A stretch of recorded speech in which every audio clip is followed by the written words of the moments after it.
பேரன்பு கொண்ட சொந்தங்களே, அவருக்கும் வணக்கம். வருகிற ஏப்ரல் 23ஆம் தேதி சட்டமன்ற தேர்தல் நடைபெற இருக்கு. நமக்கு எல்லாருக்கும் தெரியும். நான் எந்த தொகுதியை சார்ந்தவன் அப்படின்னா 210வது தொகுதியை சார்ந்தவன். திருவாடானை, ராமநாதபுரம் மாவட்டத்தில் இருக்கக்கூடிய ஒரு பகுதி. இந்த திருவாடானை தொகுதியோடைய வரலாறு சம்மந்தமாக நம்ம இன்னைக்கு பார்க்க போகிறோம். இந்த தொகுதி எப்படி இருக்குது அப்படின்னு பார்க்க போகிறோம். இங்கே யார் யாரெல்லாம் இப்போ களம் காண்றாங்க அப்படிங்கிறதையும் ஒரு முழு தகவலாக இந்த வீடியோவில் நம்ம சொல்லலாம் அப்படின்னு நான் நினைக்கிறேன். 1951 இந்த தொகுதியை உருவாக்கியிருக்கிறாங்க. திருவாடானை என்ற தொகுதியை உருவாக்கப்பட்டிருக்குது. இந்த தொகுதியுடைய வாழ்வாதாரம் அப்படின்னு எடுத்துக்கிட்டிங்கன்னா, ஒன்று விவசாயம். விவசாயத்திலையும் குறிப்பாக வானம் பார்த்த விவசாயம், வானம் பார்த்த பூமி தான். மழை பெய்தா விவசாயம், மழை பெய்யலைன்னா பஞ்சம். அதே அதிக மழை பெஞ்சாலும் பாதிப்பு. இப்படி இங்கே விவசாயம் ஒரு முதுகெலும்பாக இருக்குது. ரெண்டாவது தொழில் எது பெருவாரியான தொழில் அப்படின்னா கடல் சார்ந்த தொழில். தொண்டி, நம்புதால, இந்த பக்கம் இருக்கக்கூடிய அன்புக்கினிய மீனவ உறவுகள் அவங்க கடல் சார்ந்த தொழிலை செய்கிறாங்க.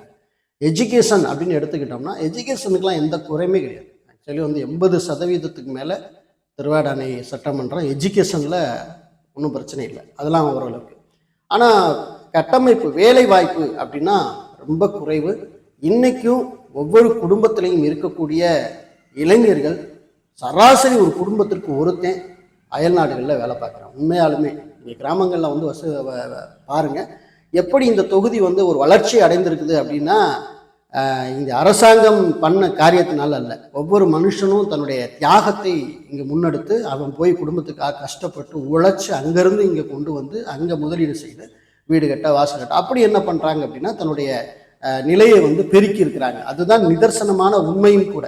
பெருவாரியான நபர்கள் படிக்கிறதுக்கு வசதி கம்மியாக இருக்குது இந்த தொகுதிகளில் அப்படின்னு சொல்லி என்ன பண்ணுறாங்க அப்படின்னா, அதாவது தேவகோட்டை, காரைக்குடி இப்படிப்பட்ட சிட்டிகளுக்கு அவங்க என்ன செஞ்சுறாங்க, அப்போ புலம்பெயர்ந்து போய் என்ன பண்ணுறாங்கன்னா அங்கே வீடு வாசலை ஏற்படுத்தி அங்கே என்ன செஞ்சுறாங்க, வாழ்வியலை உருவாக்கிட்டாங்க. நிறைய பேர் போயிட்டாங்க ஆக்சுவல். ஆனால் இப்போ இங்கே என்ன சூழ்நிலை அப்படின்னு பார்த்தீங்கன்னா, வளர்ச்சி அப்படின்னு எடுத்துக்கிட்டோம்னா இன்னும் நிறைய வளர வேண்டிய ஒரு தேவை திருவாடானை தொகுதி இருக்கிறதா நம்ம பார்க்குறோம். குறிப்பாக பார்த்தீங்கன்னா தண்ணீர் பற்றாக்குறை பெருமளவில் இங்கே பேசப்படுகிறதா இருக்குது. நீங்கள் அடிக்கடி செய்திகளில் பார்த்துருப்பீங்க. பிடி அலுவலகத்தில் போய் குடத்தோட போராட்டம் பண்ணாங்க, அந்த ஊரில் போராட்டம் பண்ணாங்க, இந்த ஊரில் போராட்டம் பண்ணாங்கன்னு செய்தியை பார்க்க முடியும்.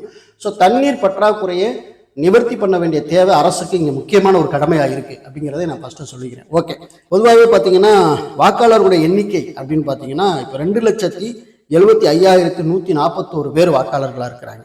வேட்பாளர்கள் களத்தில் நிற்கிறவங்க 29 வேட்பாளர்கள் தற்போது களத்தில் நிற்கிறாங்க. இது ஜென்ரல் தொகுதி தான், பொது தொகுதி தான், அதில் எந்த விதமான மாற்று கருத்தும் கிடையாது. ராமநாதபுரம் மாவட்டம், ராமநாதபுரத்தில் பார்த்தீங்கன்னா இது கலெக்டர் அலுவலகம் உள்ள வரும். அதுபோக ஆதி ரத்னேஸ்வரர் கோயில், அங்கே பிரசித்த பெற்ற ஒரு கோயிலாக திருவாடானையில் இருக்குது. இது பார்த்தீங்கன்னா மொத்தம் ஒரு 16 தேர்தல்களை இந்த தொகுதி சந்திச்சிருக்கு அப்படின்னு சொல்லலாம். அதில் குறிப்பாக பார்த்தீங்கன்னா காங்கிரஸ் 6 முறை இந்த தொகுதியில் அவங்க எம்எல்ஏவாக வெற்றி பெற்றிருக்கிறாங்க. அதிமுக, திமுக, தமாக இவங்கெல்லாம் பார்த்தீங்கன்னா சுதந்திர கட்சி ஆகிய தலா 2 முறை இங்கே வெற்றி பெற்றிருக்கிறதா சொல்கிறாங்க. ஒரே குடும்பம், அதாவது ஐயா கரியமாணிக்கம் அவர்களுடைய குடும்பத்தில் ஐயா கரியமாணிக்கம் அவர்கள் 4 முறை எம்எல்ஏவாக இருந்திருக்கிறாங்க. அவரது மகன் திரு கே.ஆர். ராமசாமி அவர்கள் 5 முறை எம்எல்ஏவாக இருந்திருக்கிறாங்க. அவருடைய மகன் திரு கருமாணிக்கம் தற்போது சிட்டிங் எம்எல்ஏவாக அவர் இருக்கிறாங்க.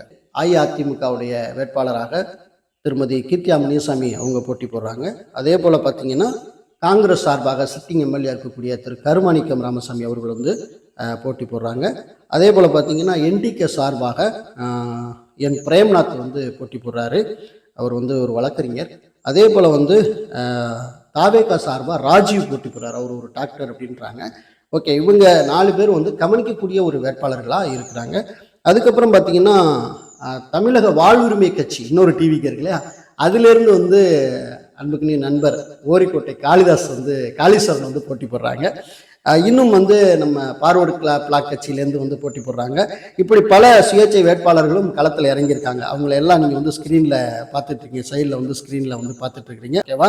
இப்போ வாக்காளர்களோட விவரம் அப்படின்னு பார்த்தீங்கன்னா மொத்த வாக்காளர்கள் 2,75,141 பேர் அப்படின்னு சொல்லியிருந்தேன். இதில் ஆண் வாக்காளர்கள் அப்படின்னு பார்த்தீங்கன்னா 1,40,094 பேர் ஆண் வாக்காளர்களாக ஆண் வாக்காளர் இருக்காங்க. அதே போல் பெண் வாக்காளர்கள் அப்படின்னு பார்த்தீங்கன்னா 1,35,011 பேர் பெண் வாக்காளர்கள் இருக்கிறாங்க. 3ஆம் பாலினத்தவர்கள் அப்படின்னு பார்த்தீங்கன்னா 36 ஓட்டு 3ஆம் பாலினத்தவர்களுடைய ஓட்டு இங்கே இருக்குது அப்படின்னு சொல்கிறாங்க.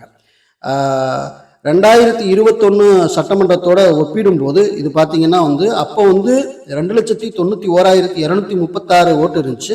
இப்போ பார்த்தீங்கன்னா 2,75,141 ஓட்டு தான் இருக்குது அப்படிங்கிறத அதில் குறைஞ்சபட்சம் மைனஸ் ஆனது பார்த்தீங்கன்னா 16,095 ஓட்டு மைனஸ் ஆயிருக்கு. இந்த எஸ்ஐஆரில் மைனஸ் ஆயிருக்கு அப்படிங்கிறது நாம் எல்லாம் கவனிக்கக்கூடிய ஒரு விஷயமா இருக்குது. தற்போது சிட்டிங் எம்எல்ஏவாக திரு ஆர்.எம். கருமாணியக்கம் அவர்கள் இருக்கிறாங்க. இதில் தேர்தல் வரலாறு அப்படின்னு நீங்கள் தெரிஞ்சுக்கிட்டீங்கன்னா கண்டிப்பாக கீழே உங்களுக்கு என்ன அந்த வெப்சைட்டோட லிங்க் நான் கொடுக்குறேன். தேர்தல் வரலாறு நீங்கள் பார்த்துக்கலாம். அதாவது 2021 எவ்வளோ வாக்குகள் பேரில் இந்த தொகுதியில் ஜெயிச்சாங்க, எத்தனை வாக்குகள் வித்தியாசத்தில் ஜெயிச்சாங்க இப்படிங்கிற முழு டீட்டெயிலையும் இந்த வெப்சைட்டில் நீங்கள் பார்த்துக்க முடியும். ஸோ இந்த டீட்டெயில் உங்களுக்கு நான் தரேன். அதனால் மறக்காமல் நீங்கள் பாருங்கள். வருகிற சட்டமன்ற தேர்தல் எலெக்ஷனில் திருவாடானை சட்டமன்ற தொகுதி வாக்காளர்களுக்கு நம்ம சொல்லிக்கிற ஒரு விஷயம் என்ன அப்படின்னு கேட்டிங்கன்னா, நம்ம தொகுதிக்கு யார் நல்லது செய்வாங்க அப்படிங்கிறத நீங்கள் விரும்புகிறீங்களோ அப்படி விருப்பப்பட்ட நபர்களுக்கு உங்களுடைய வாக்கை நீங்கள் செலுத்துங்க. வாக்கு செலுத்தாமல் மட்டும் நீங்கள் இருந்து விட வேண்டாம் அப்படிங்கிறத நான் தெரிவிச்சுக்க விரும்புகிறேன். குறைஞ்சபட்சம் நம்ம தொகுதியில் அதாவது எப்போதுமே வழக்கமாக பார்த்திங்கன்னா 2,10,000 2,20,000 இப்படி வாக்கு போலாயிட்டே இருந்தது. ஸோ இந்த முறையும் நம்ம கிட்டத்தட்ட ஒரு 90-95% வாக்குகளை நம்ம உள்ளீடு செய்வோம் அப்படின்னு நான் நினைக்கிறேன். ஓகே, எல்லாருமே வெளியூரில் இருக்கக்கூடிய உறவுகள்லாம் இந்த சட்டமன்ற தேர்தலில் கலந்து கொண்டு உங்களுடைய உரிமை நிலைநாட்ட உங்களுக்கு விருப்பப்பட்ட நபர்களுக்கு நீங்கள் வாக்கு செலுத்துங்க. அதுலேயும் குறிப்பாக நம்ம தொகுதி வளர்ச்சி யார் கண்டிப்பாக முன்னெடுப்பாங்கங்கிறதையும் நீங்கள் மனசில் வச்சுக்கோங்க அப்படிங்கிறதையும் நான் சொல்லிக்க விரும்புகிறேன். மீண்டும் நல்ல தகவலோடு உங்களை வேற ஒரு சந்திக்கிறேன். நன்றி, வணக்கம்.